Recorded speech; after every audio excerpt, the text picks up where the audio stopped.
Hello and welcome to episode 8, Nerf Act Ocho, of the Vultures podcast. I am James Allen, and this week again joined by my PIC, Theon Viteza, and Hello.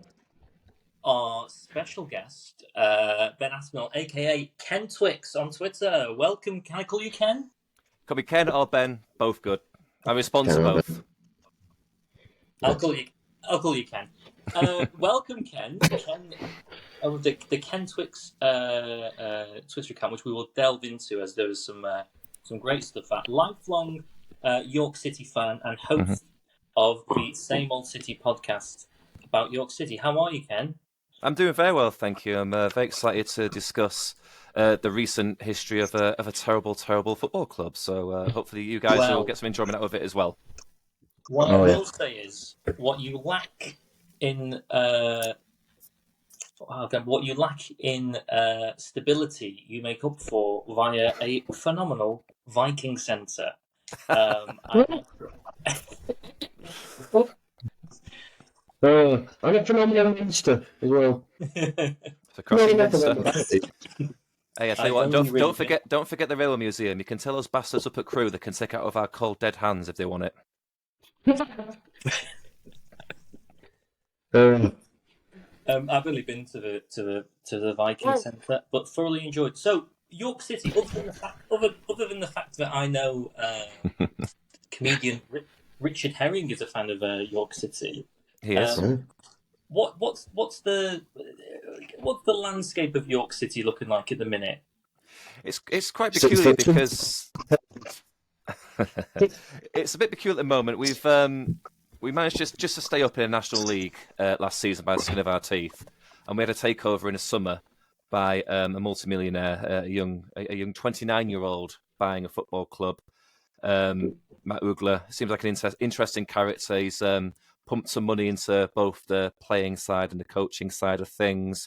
There's talk about wanting to make a tilt to get returned to the Football League. So it is rather exciting at the moment, but then that has been dogged by some injuries and just some terrible football at the same time. So we are near the foot of the National League at the moment. But we are we had a positive result of the weekend, a win at Woking with a 97th minute winner. And that's kind of put enthusiasm back into supporting the club at the moment. But the thing that we want to talk about today really is like the last, let's say, maybe 6 years before our promotion back to the National League in 2022, because that was when some very peculiar things were happening. Yeah, I've listed some points here of what you deem the banter years of a football club. Let's start off with I've got here Jackie Mcnamara. Mm-hmm. Yeah, well, Jackie, Tell me more. Yeah, well-known Scottish player, played for Celtic, very popular north of the border. He had reasonable stints in charge at Parkin and Dundee United. He built up a bit of a reputation as being a better player to bring youth players through and sell them on. So there was quite a good appetite for there. We were in League Two at the time, bit of a middling League Two side, not really doing much. Fending off relegation and just sitting in mid-table, just praying for a cup run more than anything else. But Jackie comes in. He starts off with his second game is a 6-0 defeat away at Portsmouth. One of our midfielders allegedly gets himself sent off so he can attend a friend's wedding that weekend. I've been assured that's completely true. The following week after that, we lose 5-1 at home to Accrington Stanley in a real nadir of our very brief return to the Football League. We start 3 loanees in defence, the back 4, 3 of whom are from Premier League under-23 sides. And the quote that Jackie says in the post-match interview with Radio York is, I thought that if the team looked like they just met each other yesterday, that was the case for the back 4. So he has a peculiar style of, he relies on loanees, he relies on certain agents, which is not unique in the lower echelons of the Football League, but he does kind of depend on it. He freezes out our 2 very popular centre-halves, Keith Lowe and John McComb, who had been the focal points of our run to the League Two playoffs only 2 years previously. From there, we have some just obnoxiously terrible results. We tumbled towards the foot of the League Two table. At the last throw of the dice, Jackie signed Derek Reardon, who is a well-known Scottish journeyman striker. We signed him from the Scottish League Two, so obviously there's a complete distance between the quality in that division and what you should be doing in the English League Two. He's also famous for having been barred from every pub in Edinburgh. He also he was convicted for abusing a doorman with a homophobic language, so we promptly make him the front poster boy of our Rainbow Laces campaign. So, a bit of a weird thing to do. May 2016, where we're relegated back to the National League. We'd been back in the Football League for a mere 4 years, so, a completely wasted opportunity. We spend quite big on players to try and get straight back up into the Football League once again. Jackie's trusted with quite a generous budget. However, following a autumn 2-0 defeat away at Barrow, Jackie is posted on a Twitter account on the Monday afternoon by a car dealership standing next to an Audi that he has just collected. Now, I don't want to be the football fan that talks about if reactionary fans on Twitter and whatnot who talk about, they're not allowed a life outside of the game. If they lose, they shouldn't be seen out and about doing their lives. And I completely disagree with that. They're human beings, of course. It's more the Monday after a chastening and horrible defeat away in Barrow. Why are you on a training ground putting things right? Well, we're told as a fan base, we're told by the club that the manager doesn't take training on a Monday anyway. So that's okay then. That's absolutely fine. But the dealership famously deletes the picture of Jackie standing with the Audi due to embarrassment, and a lot of York City fans replying with very harsh 4-letter words telling him what he supposedly is. The thing is, though, Jackie is said to be spending that Sunday and Monday time back with his family back in Scotland. I believe it's in Edinburgh that he lives, and that makes a lot of sense. His family have stayed up north, and why not? He's commuting down to York to take up a job, and that's fair enough. But it is noted that a few weeks after the car dealership photo, he is convicted of fare dodging a train back to Edinburgh. He is, in all fairness, the charge of dodging a fare is dropped. It was a case of bad luck. His own credit card and the club's credit card were declined on the conductor's machine on the train. Why he didn't bother try and buy a ticket beforehand, that's only known to Jackie. But he is fined for dodging a fare between York and Scotland, which a lot of people took a lot of delight in. Finally, the Jackie reign comes to an end in, I think it's October 2016. He offers an ultimatum to himself that if York City don't win away at Braintree, then he'll resign and the club can look for a new manager. Unfortunately for everybody involved, we draw the game, so nobody quite knows if that means if he's going to resign or if he's going to stay. Luckily, Jackie has the answer. He becomes his own caretaker manager. So things kind of stay the same. Luckily for us, though, that Jackie stays at the club for a few more years. After resigning as manager, finally, he's promoted to the boardroom. He becomes the CEO of York City Football Club. And that's just to confirm the worst manager in the history of our club at that point, with 8 wins in 1 calendar year, all of which took place at home, is given a promotion to help actually run the club from an admin level. So he's well-renowned in York still. He's a bit of a figure of fun these days now because so much time has passed. But he was certainly an interesting character to be involved in the football club, especially because he's actually disliked still by the Partick and Dundee United supporters who still follow him and his assistant Simon Donnelly around Twitter, giving him dogs abuse. And having watched a year of Jackie Ball, I can see why. Oh, that's funny. It reminds me weirdly of my one scalp on Twitter of football managers, where Gary Monk blocked me because I called him a skiing nonce. Well, other than that, yeah. I can confirm that Jackie did block me on Twitter, but I did spend a good couple of years where I tweeted every 25th of December, Merry Christmas to everybody except Jackie Mcnamara. He ended up blocking me because of this, and then cited it in an interview with the Scottish Sun, saying that, yes, I have had falling outs with York City fans, including one York City fan who wishes everybody a Merry Christmas except me. And that's my claim to fame. Oh, come on. That's lovely. We've kicked off the journey in 5th gear here. I mean, the other points I've written down, I've got next here. Yeah. Yeah, You can it's set all off in first, James. well, I'm not. 0 to 60. It's I've got written down here. Unlike 0 to 60, unlike Jackie McNamara, who was riding the train. Um, I've I've got here written down pineapple. Yeah, Uh, there was a strange when we got relegated down to the National North in 2017. We had a moment away at Salford where we got beat 3-2. That we scored a 90-something minute consolation to make it 3-2. A York fan threw a pineapple at the Salford goalkeeper, and nobody knows why. This did result in a trend of taking pineapples to away games that were being confiscated by stewards. There's a famous. There's a picture on the banter thread that I've clipped from the York Press of a steward at Curzon Ashton holding a pineapple, looking very nonplussed about what she's having to confiscate. It was just one of those very bizarre trends that just came and went in very quickly. That nobody knows why it started and nobody knows why it ended. well, That's funny. I don't know if this still happens, but is it Shrewsbury Town fans who like throw celery? Yeah. Have I gone mad here? I've not heard that one. Ryan Giggs does tell a story about the '94 Cup final against Chelsea where they won 4-0. He said that he was lining up to do a corner and he was getting loads of Chelsea fans throwing celery at him. And he had a wonderful mental image of Chelsea fans walking up Wembley Way with Safeway bags full of celery and other vegetables. In Detroit, I remember the worst comedy bit I've ever seen was a fella having a breakdown for 10 minutes, midlife crisis, just going on about the Chelsea salary. So why did they say that? I don't know. No, it was atrocious, but it was brilliant. yeah, the Detroit Red Wings ice hockey team, not to deter from football, if you score a hat trick, they throw an octopus onto the ice. A live one or dead? Oh, thank goodness.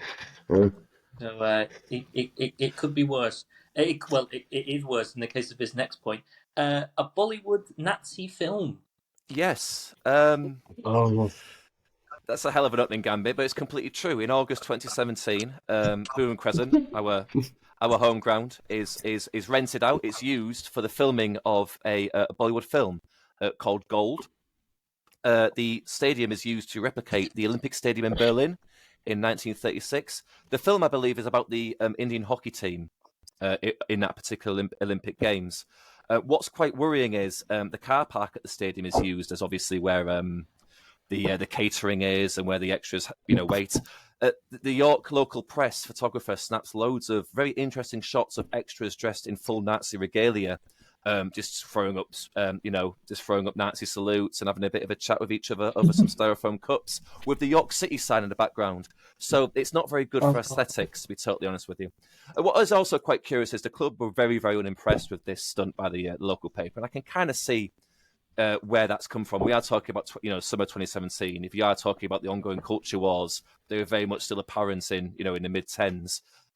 So yeah, having the local newspaper print pictures of movie actors wearing Nike trainers and throwing up Nazi salutes is a bit worrying. The bit that gets me is that the capacity of Boom Crescent was 7,800. The Olympic Stadium in Berlin was 110,000. So there is a bit of discrepancy there in terms of how much our little stadium looked like. The Olympic Stadium. Fix it in post, mate. Be fine. Yeah, fair enough. In post, be sound. Yeah, I mean, the thing that got me was. It was as a man with left wing politics. It was a bit jarring to see men dressed in Nazi uniform stomping around my beloved hometown's football stadium, because we usually reserve that for when we play Leeds in pre-season friendlies. So it was a bit confusing, At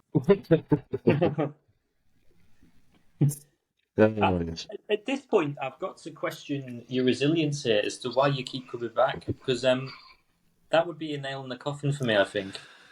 Well, you can't change your team, can you? And at this point, it's just funny. Can you? No. I mean, it's not funny at 4:45 when you're getting beat. When you're getting beat by a football team that has more staff in the dugout than they do away fans in the other end of the stadium to you. But it's a bits in between. It's the little tiny details that make you laugh. Like we released a striker, for example, because he was still playing Sunday League football in Darlington on the sly and not telling the club. Little things like that are just very, very funny and keep you interested in what's happening at the club. Yeah, I think a lot of. I mean, the only other comparison I can make to this is and I hope your fortunes do turn round. But Everton, I'd say, the other example of a club who have completely embraced failure to a point of it just being incredibly cynical. Yeah, I would agree with that completely. I mean, my brother-in-law is a season ticket holder at Goodison, and he's the nicest, Gentile person you can speak to and chat to about football or various different topics. I've watched one Everton game with him, and that was quite enough. Thank you very much. It was a sheer vitriol at a HD screen. I've never seen anything like it. Evertonians are a resilient, strong bunch. My friend created a meme that said he was an Everton fan. It said, "Hey Lukaku," if you got Bill Kenwright, and went, "Hey Lukaku, want to join Everton on loan?" Like, they've got no money. Anyway, I've got here. So I've not write down his first name. Apologies. His surname Moke. Moke, is that, am I pronouncing that right? Adriano Moke, yeah. He Moke. famously offered out the away fans. Yeah. He was an interesting character, Adriano. He was one of the very few footballers in our level who had a blue tick before you could pay for them, which is never a good sign, in my opinion. You should, should a little bit more, awareness of what level you're playing at. But yes, we went to Curzon Ashton up in Tameside. In the shadow of the giant IKEA, we got beat 4-1 by a team that consisted of part-time players. One of which was a personal trainer at the gym that I go to, so that was really good. We lose 4-1, as I say. Yes. The away fans are showing their displeasure vocally to a number of the York City players. One of which is midfielder Adriano Moke. He responds to abuse on social media by labelling a supporter as just a fan, insisting that he plays for himself and he plays for his teammates and not for the fans, which I don't think is the right thing to say to supporters after a chastening 4-1 defeat. However, he does excel when he offers out another supporter via Instagram DMs. Moke offers to meet said supporter wherever, including bringing other people and indeed tools. He is reprimanded by the club, but not sacked, which I think is absolutely incredible. If I may read out the DM verbatim, because it sure is a work of art compared to, your Chaucers, your Shakespeares, your Keats and your Yeats, etc. This is pretty good. What you saying then? We getting this popping or what? You meeting me then or what, mush? Send your number and then you tell me where you are and we getting it going then.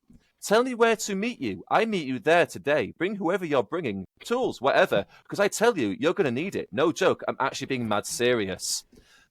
Just, I can't argue with any of that. That's that was something. And just to stress, he was merely a slap on the wrist. No, I don't believe there was a fine. Players have been sacked for less than that, and he went on to play for York for further 2 years. So it's who you know. I remember he scored against Alton once, I think. Well, I remember seeing.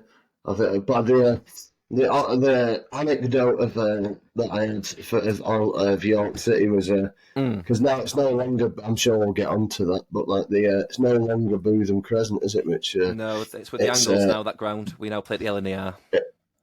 It is It is probably the worst ground I've ever been to. Just because it's on top of a bowling alley or something, or below a bowling alley, isn't it? And then, are you thinking of the Frank Grimes quote from The Simpsons, where he lives above a bowling alley and below another bowling alley? I remember having to go for a pre-match pint with my dad in the Hollywood Bowl. Not really set the. No, it doesn't set the tone. I've been for a pint on my own in a bowling alley.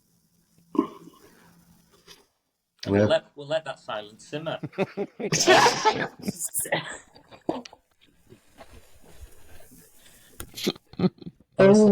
Awful. No one. I invited some people, but no one was going spur. Come on. No, we can strike that in post production. Perfect. Yeah. Perfect. But you looked a bit of a turkey. If you ever got 4 strikes in a row on the wiki, anyone? Um, it's just a great tapestry of absolute bizarreness. I've got written here as well. John Parkin. Is it a fitness routine? Well, or lack of. It's more. We all know John Parkin's work, and he had a very good career at a much higher level than when he came back to us. I'm a bit of an outlier in that if you spoke to a lot of other York City fans about John's time with us for the second spell in 2016-17, they loved it. He scored a lot of goals. He's a big old boy. He just got the ball up to him. He took it around some other big old boys playing in defence for the opposition, and he usually would score. The issue was he was on a lot of money to try and keep us up, which didn't work, so we got relegated.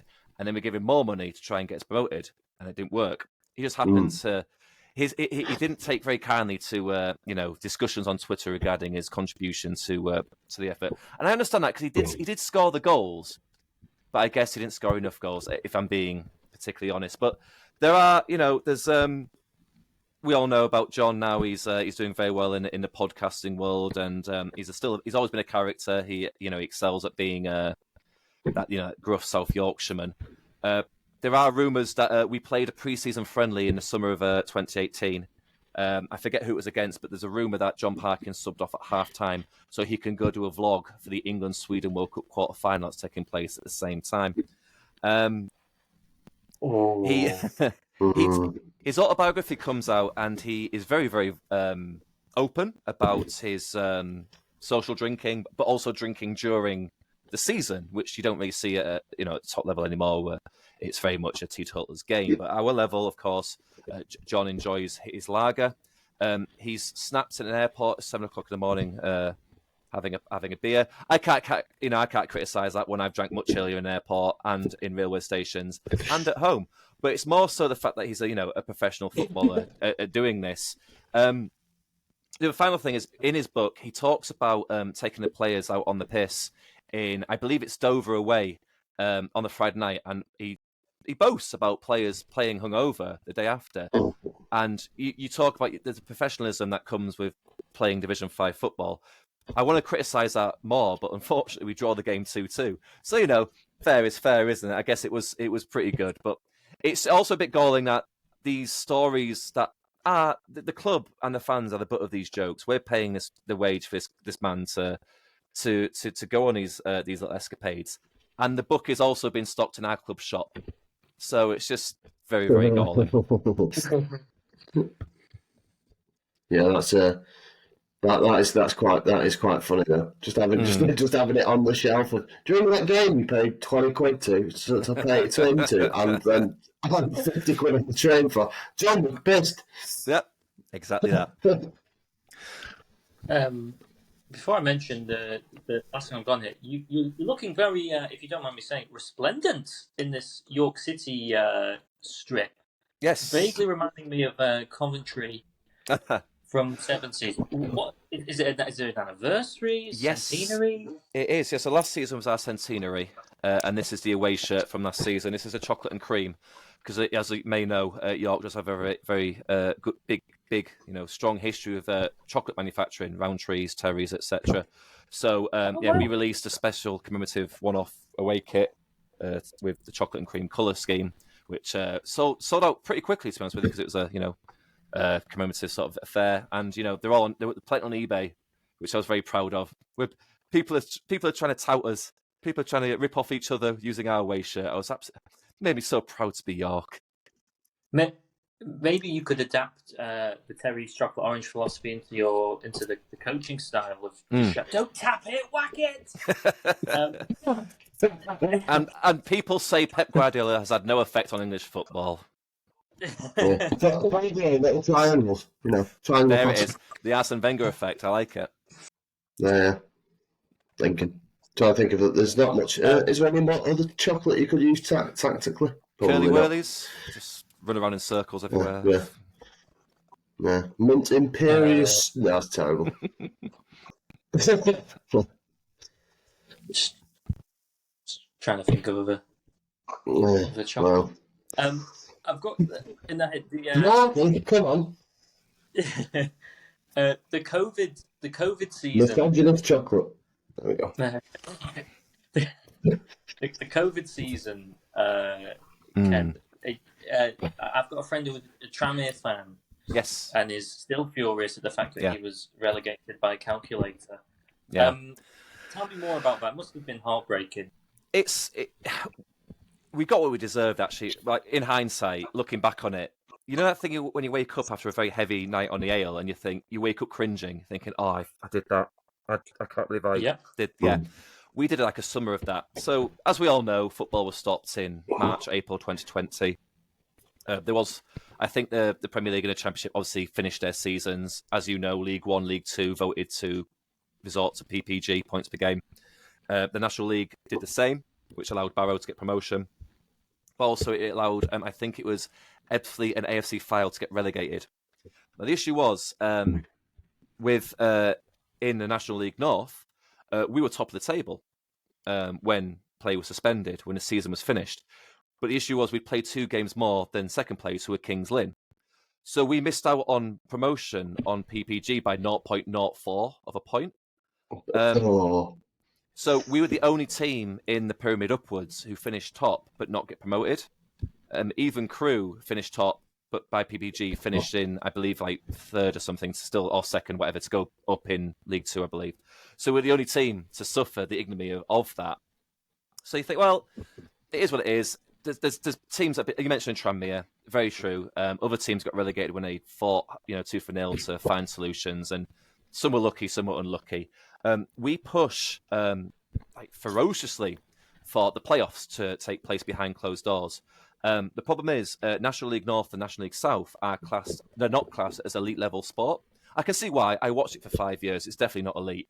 But the government announces that, elite level sport can continue behind closed doors, as it did, but non-elite, your non-leagues, they can't. So we are aided by the Dorking Wanderers over in Conference National League South, who back us up on this. We start a promotion campaign called #Promote2 to maintain the integrity of the competition. The playoff side should, be allowed to compete behind closed doors in the playoffs.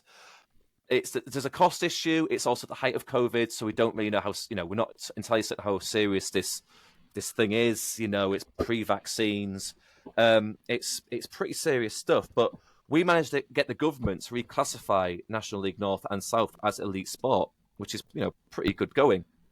So the playoffs are allowed to take place behind closed doors. They're streamed. What is quite funny is we end up playing Altrincham at home at Bootham Crescent behind closed doors. Commentating is a local Robins commentator for Altrincham, and York's representative is Guy Mowbray, which is quite funny because Guy's a York City fan. He's from York, so Wow. I just love the idea of turning up into that commentary booth to find that you're sat next to the guy who commentated on the most recent World Cup final.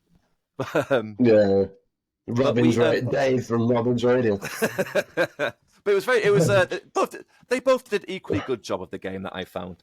The issue is, having spent months pushing for the restart of non-league, spent thousands of pounds on making the stadium safe for players to compete in, and having finished top of the National League North, but by default, Altrincham strolled to a 2-0 victory, absolutely wiped the floor with York City, and move on to get promoted back into the National League. Little anecdote, myself and some friends. Do you remember at the height of the COVID seasons when you could pay for a board to go up in a stand with a face on it? And it was God, yeah. Yeah.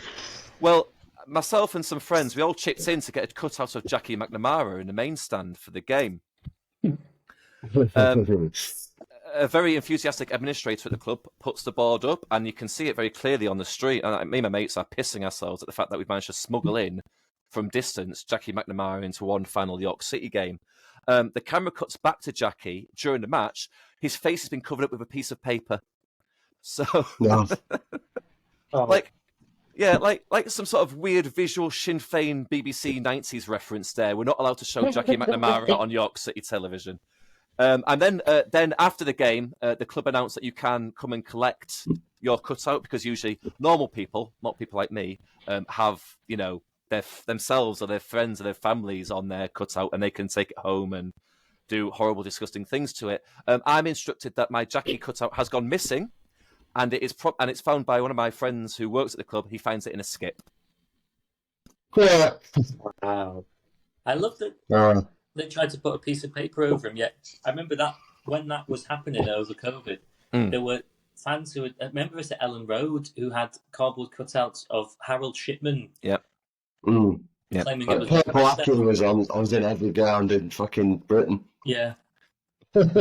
Oh, he's also in the. If you go to York's new stadium, the one that you mentioned, Fionn, there's a collage of supporters on the front entrance, like little squares, and it's all like little kids in their York replica shirts and their granddad with their old school retro shirt from the 70s, and one of them is him. One of them is him. Oh, yeah. And I didn't know he was a York fan, but wonders never cease. Yeah, there you go. What a roller coaster we've been on. I don't want to get off.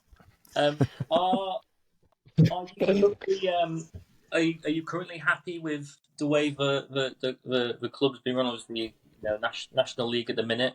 Where do you see York in not the city? Where do you see the football club in 5 years' time?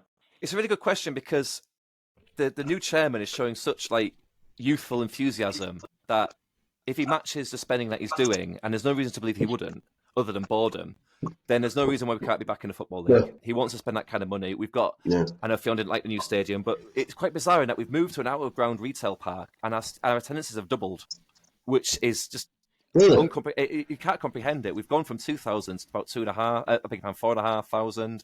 When the bigger teams come, the other the ex-league teams come down, get about 5.5 sometimes. We're doing really well. I can't explain it either. It's a very, very strange affair. But if things carry on in the way they're going, Matt Ogler's making little tiny mistakes, but he's learning from them, as one would do with with being such a young lad trying to run a football club.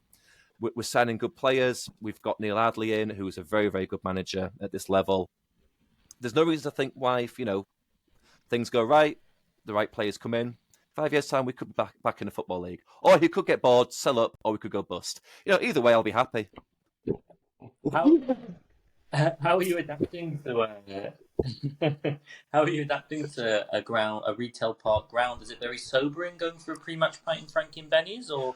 Well, that is terrible, but it's York. It's like one of the best drinking cities in Britain. Just drink in town and get a taxi at 50:30. That's what most normal people should do, to be honest with you. So. There you go. Yeah, there we go. But it's just there's something about the pre-match bogs of Chiquitos that I really. Yeah, I understand fully. I know exactly what you mean, though. It's the same for any new stadium now. Is pretty much, I'd say, 4 times out of 5 is going to be an identikit stadium on the outside of town, next to a Frankie and Benny's, next to a KFC, with terrible transport links back into the centre of town. So we're just Halifax is one of the worst, logistically, grounds I've been to on non-league. Just makes no sense where it is. Just fucking nowhere. Nowhere's worse than Rochdale. Fuck me, there's no reason why that ground's there. I see your Rochdale. I raise you Boundary Park. I was there last Tuesday. And that's unforgivable. Yeah. And that's not even an excuse. That's not got the excuse of being like a new build. They've had that ground there for ages. Yeah. Why is there no pubs nearby? There's a pub. It's the Premier Inn next door. It's crazy. I remember going to Boy in the County Cup against Oldham like 10 years ago, maybe. And it was in August. It was the first round, and it snowed at one point. It's just fucking awful. It's probably 4 seasons in a day up there.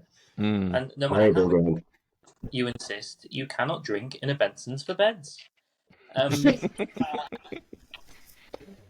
What's your name? TK Max.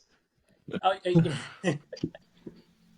want to buy one. I'm just looking. Ken, I get the line up on this old furnish line. I get stuff in the game.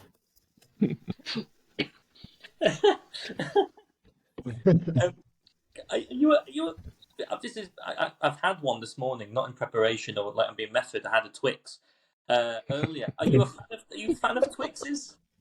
I don't mind a Twix. Yeah, No? Ken Twix is a nom de plume used by York City fans to refer to a lonely player we don't know the name of. It's a John Doe, as it were. It's one of those in-jokes where when you're asked about it and then you explain it, it's horrifically awkward and not funny for anyone concerned. So I will explain it.